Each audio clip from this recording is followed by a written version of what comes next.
Hello, everybody, and hello to my guest today, Yoni Colman. And we're really glad to be here having a conversation about Jewish education in this coronavirus era. And we're as much interested in talking about what's happening today as how we're going to project what might be happening in the future for Jewish education. And I'm really glad to have with me today colleague and friend Yoni Colman, who I'm going to get to introduce himself for a bit in a second, and then we'll have a conversation and see where it takes us. Over to you, Yoni. Tell us a bit about yourself. Hi, David. Great to be here in this magic crystal ball projecting the world post the pandemic. That's what an honor to be a modern day prophet with you. Thank you. I'm Yoni. I mean, what can I share? I have a wife, 4 kids, and a mortgage. That's how I think about things these days. I like to not describe what I do as a job. Because I don't view it as a job. I like to say I have fun and get paid. I oversee leadership development for NCSY. And that means before coronavirus, I got to travel around Canada, US, Israel, and listen and learn and inspire the thriving of our people on the ground. Meaning overseeing training and learning about how to do our work collectively better. Great. And for those people who don't know about NCSY, tell us a bit about the organization. Sure. NCSY is the youth movement of the Orthodox Union. So it's for teens affiliated or not affiliated all across US, Canada, Israel, a little bit in Chile as well, and Argentina. And it's experiential Jewish education through Shabbatonim and summer programs and structured learning and social events. Great. So let's get right into the heart of things and ask you to try and describe for our audience, what do you see as the purpose of Jewish education? What do you see as the desired outcomes? What are you trying to achieve in all of the work or the not so much work that you've described before? Where do you see it all heading up?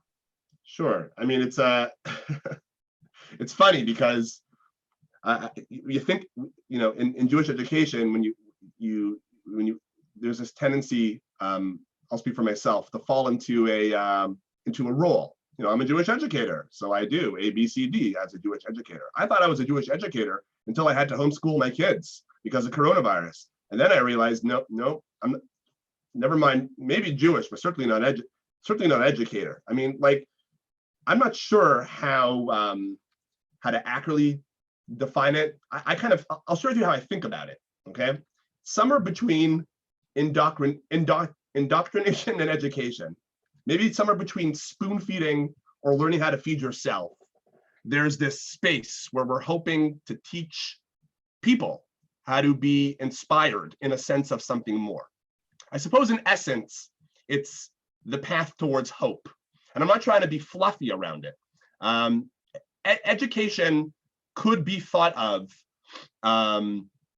academically, or it could be thought of perhaps inspirationally.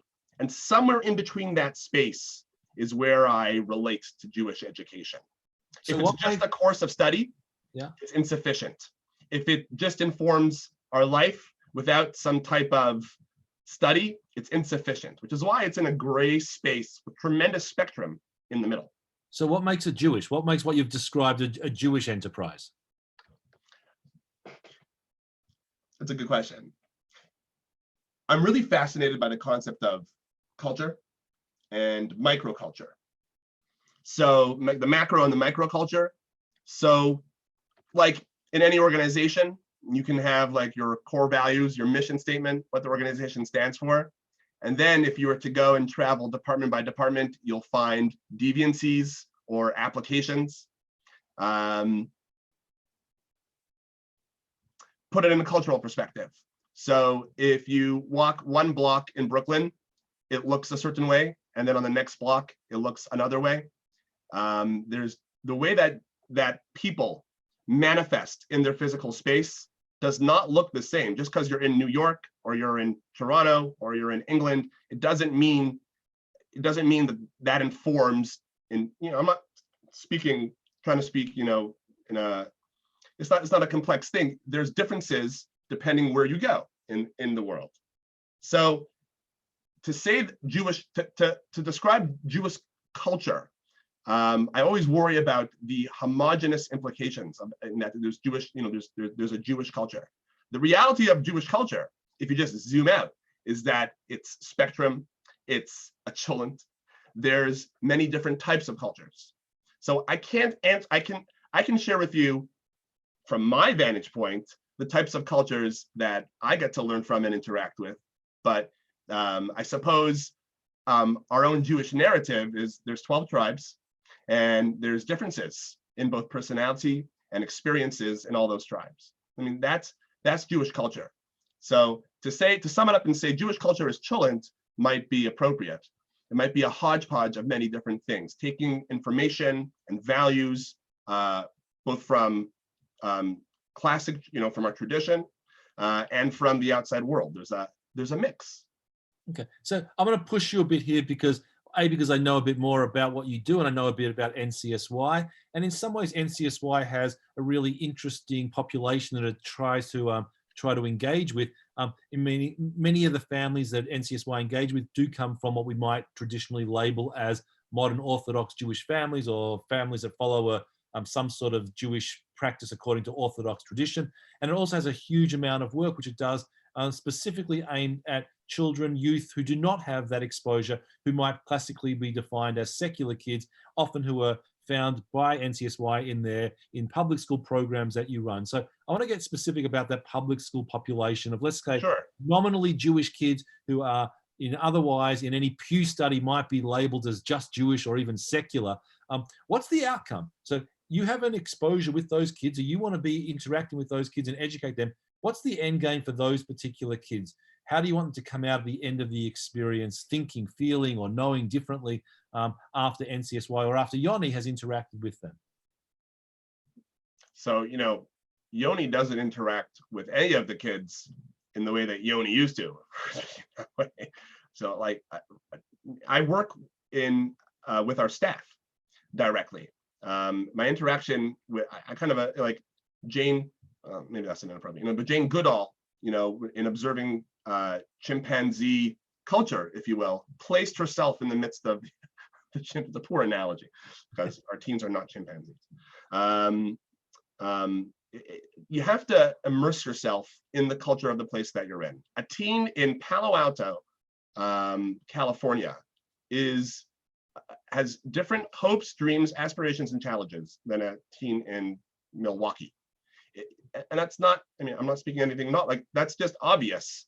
But when we zoom out and we speak about in terms of Jewish education, organization, and culture, I really think we miss things in the average.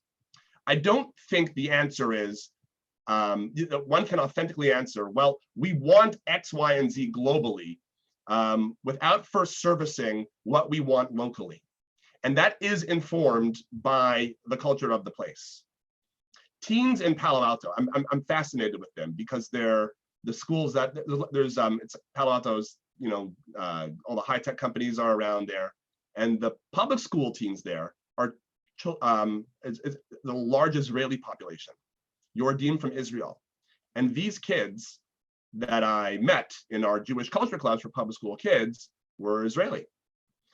They were entrepreneurial. They were all the stereotypes that you would that are often connected to what makes startup nation. Like these are startup nation's kids who are Israeli, and they know everything, and they're forward, and they want to accomplish lots, and lack nothing in their lives because there's actually a fair amount of affluence in those communities. So what is education for that kid is a really important question. Whereas if you're in Cleveland, Ohio, and it's not as affluent and they're not Israeli, what helps those public school kids thrive is a totally different question. So I'm not trying to dodge the answer. What I'm trying to highlight for us is when we think about things on the average or up above, I just feel that, and I've experienced is without nurturing the pod and the pod culture, the culture of the place, without giving that time to understand what is needed locally, you can't apply a global solution. So NCSY's mission statement to connect, inspire, and empower, therefore, which is what we want for kids to be as engaged as Jewishly as they can for where they are, looks different where you go. I hope I've done justice. You have. To your question. I just don't think we could ever know. And the crystal ball.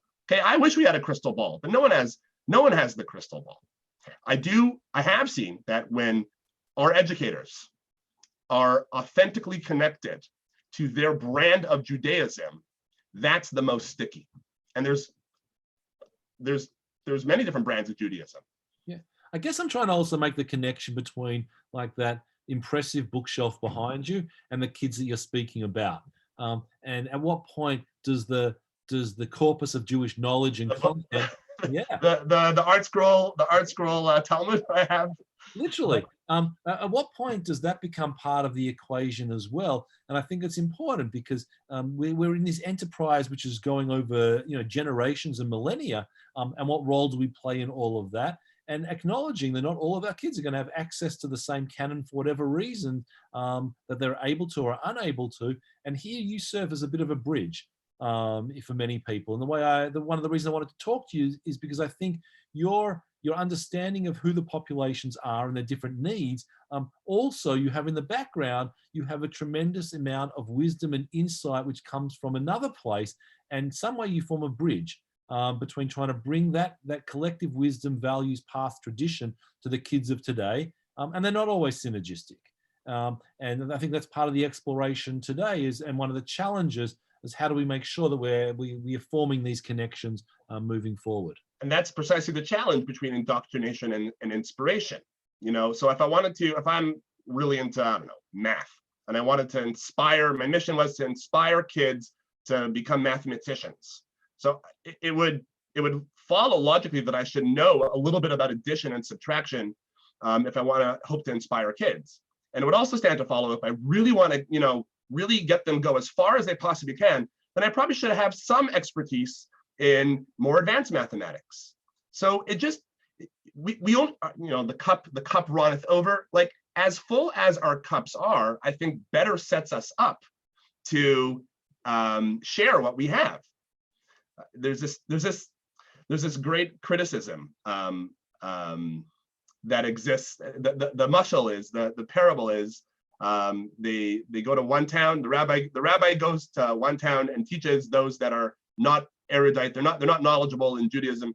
The rabbi teaches them the aleph base, and then teaches the town in the local synagogue the aleph base, the Hebrew alphabet. So everybody learns the aleph base, and then the rabbi leaves. And now you have a city full of people that know the aleph base. And the first thing they do is they go down to the next city over, and they start teaching aleph base because they have something and they want to teach it. What are you doing? Oh, I'm a Jewish educator.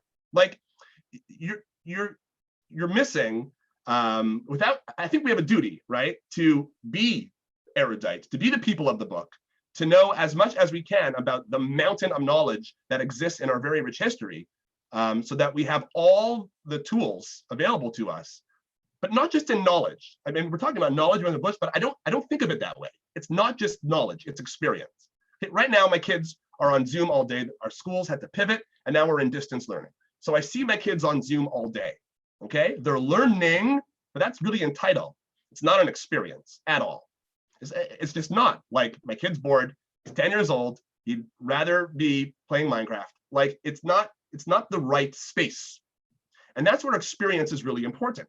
So you can have knowledge from the dawn of history to today, but if you can't deliver that knowledge in a way that is accessible and that is local, then I don't know how it ever feels applicable.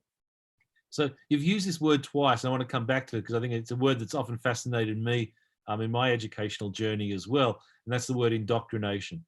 Yeah. So I don't want to be flippant about this, right? But in your ideal world, right, if you didn't have to worry about ethics, like, would your preferred methodology be to indoctrinate all of these kids into what they ought to know? Or are you saying that indoctrination per se, in and of itself, is not really where you'd like to be at? If you didn't have to worry about ethics, right? Um, what? Have you ever questioned the nature of your reality? Like you're getting all Westworld, what is existence on us? Let's not go there, because then we'll really get lost inside of our own mirrored crystal balls. If we think we have something worth sharing, then we have to do it justice and share it. But we can't encroach on the autonomy of the other. It's like what we believe in about God's reason, if you will. It's that the mystical like what is God's reason for creating, if God needs a reason? What's God's reason for creating the world? And they distill it down. God wanted to give, and having a world, they talk about is the best way for God to give what? What's the best thing God could give? It's not life, it's God himself. The best thing God can give is God himself. And what's the, so like, let's get out of the Kabbalah for a second. The best thing you can do for somebody is to give to somebody is show them and provide for them tools and pathways and architectures of how you can go and decide for yourself. If there's ever a question where that one has, and the response is don't ask that question, then you're going down the wrong. So indoctrination for me tends to feel like, here's what you should do and don't ask me why. And then education for me kind of feels like, here's what you can do and here's why, and let's tear it apart. And that's all in those volumes behind me. That's all those rabbis do. They just argue with each other.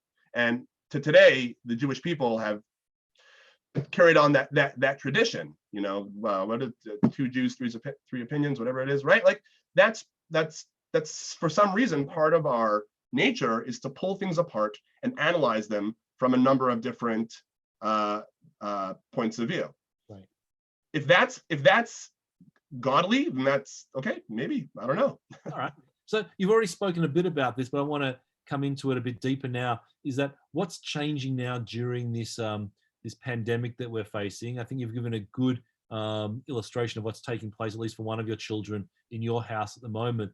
But I'm also interested in pushing the conversation further. Is there anything that we're learning now about education that you might think has implications beyond the pandemic? If we're to try and find ourselves on the other side, what are we actually either reinforcing for ourselves as good educational practices, or raising up as question marks that we should be thinking more seriously about this because these constraints are pushing us to think in a certain way?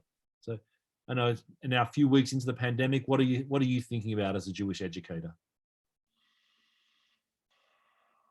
Oh shoot, I missed the boat and I don't know how to use Zoom. I'm serious. Fundamentals. So like we could talk about like how to have engaging online learning and how to have experiences that bring the physical into the virtual and do, I don't know, bake a challah together or a matzah. I've seen lots of great educators do really interesting things online and also offline that are experiential. But I keep on being drawn to this concept of essentials.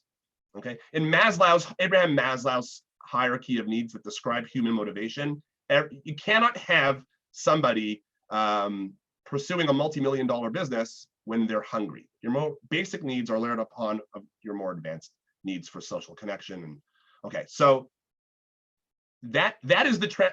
I mean, I'm not sure if I've answered you're expecting. I can share what I'm seeing. People are in a fundamental, and I also feel, by the way, just to name it, I feel that if we don't talk about this collectively, we're doing ourselves a disservice. We're not supposed to know how to do a pandemic. It's not something that we're supposed to be prepared for. So some days we might feel like we have it together. Some days we might feel like we don't have it together. The only trend I am seeing is people feeling like they missed the boat. That's the biggest trend that I'm seeing, more than this innovative class and this great way of engaging. And you'll find examples from today to tomorrow, the basics. And we're still learning the basics of this temporary, liminal space, to quote Johnny Ariel, right? This is limited. It's not always going to be like this, we hope and intend. So we have to remind ourselves of some of the essential common bright spots, the best pieces of learning for remote engagement. Having a space that you can go to, retreat to, where you can focus. Some people their kids are doing the remote learning I see on my kids' Zoom calls from the couch because they just don't have the space in their apartment to go have a whole room for an office. These things are like basic and essential, and we're always drawn towards what's big and what's flashy and what's new, what's exciting, and we don't pay attention to the most basic things that we need. That's what sets us up for success. So your question again was, what are the best pieces of learning in this era? Take the time to get it right. I just keep on being drawn to that. This morning, my wife and I the school sent, we've had a month of figuring out, now they sent all the schedules, like they got it better organized. All schools are figuring out how to do this. So now we have like 3 schedules for 3 different kids, different Zoom calls and times, and we just felt overwhelmed. And we're like running around like, oh my gosh, we got to get this, we got to get that. No, just the basics. So we just organized the bookshelf for the kids, put the books there. That's what we did. And my kids joined the Zoom call when they were ready. I can definitely relate. Yoni, listeners are interested in finding out what people are reading or drawn to. What's something on your recommended reading list for Jewish educators, or a YouTube clip, or whatever it might be? If you're a Jewish educator, what's something that you would like everybody to have a look at these days? Okay, Chip and Dan Heath are really great authors. They have this book called Switch. It's all about change management, but let's call it something else. It's all about how to cope in a world that is changing around you and you don't know where to begin and what to do. Great book, really recommended reading. I also recommend this book. Okay. Oh wait, I don't know if your listeners can say, okay, Sapiens. Sapiens by Yuval Noah Harari. This was an airport pickup when I used to travel around the country. It was on my get to list for a while. It's fascinating because what he describes is how our tendencies in our evolution as a species got baked into us. He cuts across all. It's fascinating. Have you read it? It's a fascinating read. Right. From politics to culture to economics to history. It's like this really deep look at why we are the way we are, and I've really enjoyed it. Good, thank you. One of the other questions I wanted to ask is, because educators don't often have a chance to do this, do you want to take a few seconds to honor an educator in your life that has made an impression on you, or someone who has influenced you in your life? Oh my goodness. Name them and why. Describe why have that person been so influential for Yoni.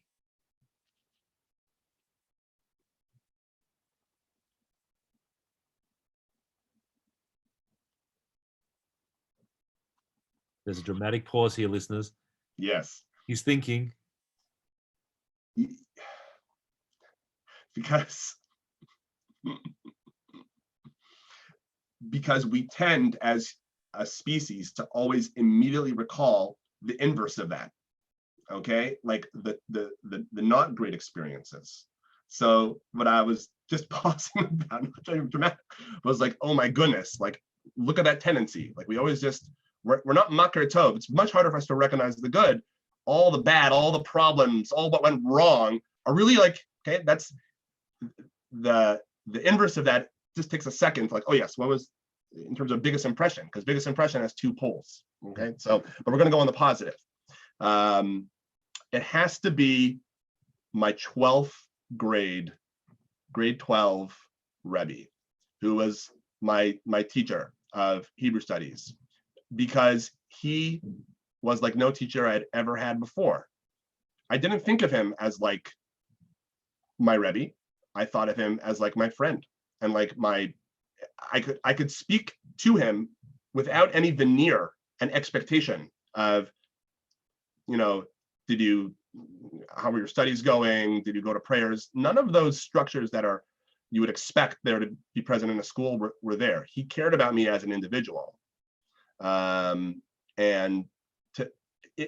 about my life in deep ways. Like he just got involved in all of our lives as students, and demonstrated that he cared. And that continues to today to have the biggest impact. I don't remember what he taught me. He taught us, we had lots of great stuff. He was the first one to talk to, you can imagine, a bunch of 12th grade boys in a yeshiva, what they want to talk about with the cool rabbi, okay? Like, there were lots of great stuff we learned about. I remember less of that and more that he cared. And I can't name you a big way, because it was a culmination of little things that he would do constantly to demonstrate that he cared. That's the biggest impact of the educator. So if that's education, sign me up. Do you feel like naming the educator in the school, the yeshiva?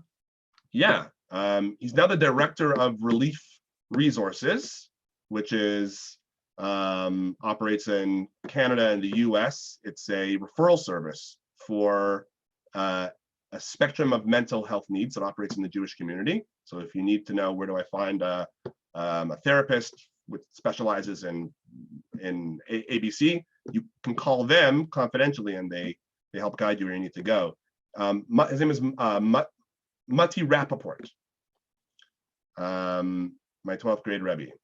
Great. Yeah. Yoni, it's been a delight catching up with you and learning about your insight into Jewish education. And one final question I want you to leave our audience with, and that is basically asking you, what's your message? What's your message of hope? We're in this time of, I would say, crisis, and we don't really know the full extent of it. And for me, Jewish education in general, has always been about optimism, looking forward and trying to create a brighter future. So I'm asking all of the people that I talk to, what's your message of hope that you'd want to leave our audience with today?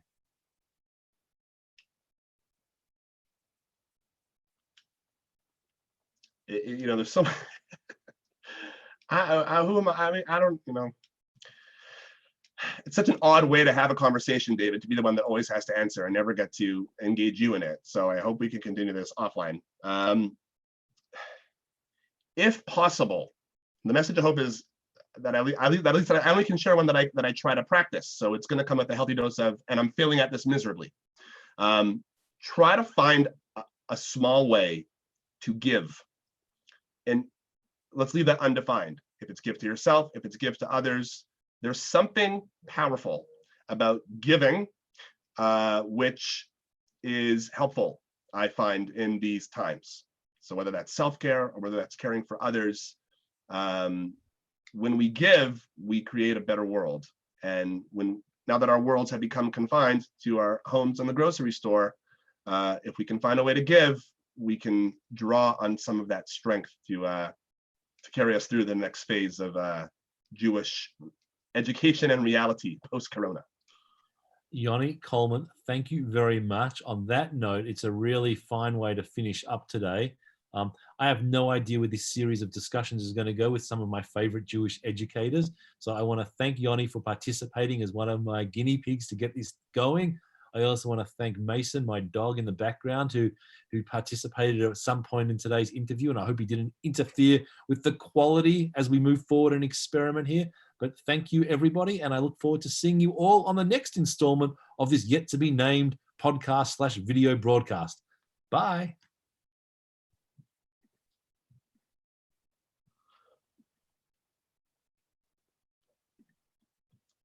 All right. I think I've stopped. You've stopped streaming.